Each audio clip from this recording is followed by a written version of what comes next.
Assalamualaikum, perkenalkan nama saya Siti Mulia Auladoni dengan nomor induk mahasiswa 1913010020. Saya salah satu mahasiswa Universitas Nusa Cendana Kupang, Fakultas Kelautan dan Perikanan, Prodi Budidaya Perairan kelas A. Baik, saya di sini akan melakukan presentasi untuk memenuhi tugas mata kuliah Genetika dan Pemulihan Ikan. Di sini topik yang saya gunakan, perkembangan rekayasa genetika dalam budaya ikan hias.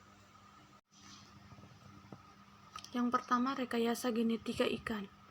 Hingga saat ini, fokus komunitas yang digunakan dalam kegiatan rekayasa genetika ikan di Indonesia meliputi jenis-jenis ikan air tawar sebagai berikut: ikan mas, ikan nila, ikan lele, ikan patin, dan ikan gurname. Sedangkan untuk komunitas air ekosistem payau diwakili oleh udang windu, udang faname, dan ikan kerapu. Adapun gen-gen yang telah berhasil ditransfer pada ikan sebagai berikut. 1. Karakter genetika yang dapat meningkatkan laju pertumbuhan, ketahanan terhadap suhu dingin dan penyakit, daya tahan terhadap gas oksigen terlalu rendah, dan efisiensi konversi pakan telah mencapai pada beberapa spesies ikan dan diindikasikan terhadap ikan bernilai ekonomis penting sehingga menguntungkan. Di samping itu, membuat ikan dengan warna berbeda pada ikan zebra dengan menggunakan gen. Teman-teman bisa lihat sendiri, di situ ada gambar ikan zebra. Kedua, transfer gen hasil rekombina yang telah dimurnikan diinsersikan ke dalam masing-masing telur ikan komet yang merupakan tahap selanjutnya dapat dilakukan dengan beberapa metode. Berikut prinsip dasar transfer gen, yaitu teknologi transgenesis merupakan prianti yang sangat ampuh dalam menganalisis fungsi biologi molekul dan dalam menghasilkan trait atau karakter penting yang komersial dalam aquaculture, khususnya ikan hias. Teknologi transgenesis adalah suatu proses mengintroduksikan DNA eksogenus atau DNA asing ke hewan uji dengan tujuan untuk manipulasi struktur genetikanya. Berikut prinsip-prinsip transfer gen.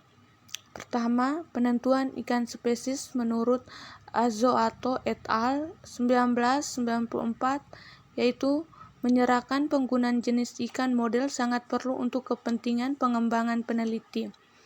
Ikan yang digunakan mempunyai karakteristik ideal dan diantaranya siklus hidup dan reproduksi pendek, dalam 1 tahun dapat memijah beberapa kali, produksi telur dan sperma ikan banyak. 2. Menyiapkan spesifik gen dengan spesifik produk dari gen tersebut yang diinginkan. 3. Isolasi DNA yang mengandung gen target atau gen of interest atau GOI. Keempat, isolasi plasmid dalam bakteri yang digunakan sebagai vektor. Kelima, manipulasi sekuens DNA melalui penyilapan DNA ke dalam vektor. Ketujuh, transformasi ke dalam sel mikroorganisme inang. Ke-8, pengklonaan sel-sel dan gen asing. Ke-9, identifikasi sel inang yang mengandung DNA rekombina yang diinginkan. 10, penyimpanan gen hasil kolon dalam perpustakaan DNA. Terakhir, memasukkan atau mentransfer perbanyak hasil gen rekombina yang telah dimurnikan tersebut ke masing-masing telur atau sperma ikan yang dipilih sebagai ikan transgenik. Berikut metode-metode transfer gen. Sejak ditemukannya struktur DNA oleh Watson dan Kruszik pada tahun 1953, kemudian mulai berkembanglah teknologi rekayasa genetika pada tahun 1970-an dengan tujuan untuk membantu menciptakan produk dan organisme baru yang bermanfaat. Sejarah membuktikan bahwa teknik rekayasa genetika terus-menerus mengalami perkembangan dan penyempurnaan dari metode-metode sebelumnya. Adapun metode-metode yang telah berhasil diterapkan dalam teknologi transfer gen antara lain, yaitu mikroinjeksi, elektroporesis, dan transveksi. Berikut yang terakhir, karakterisasi ikan transgenik. 1.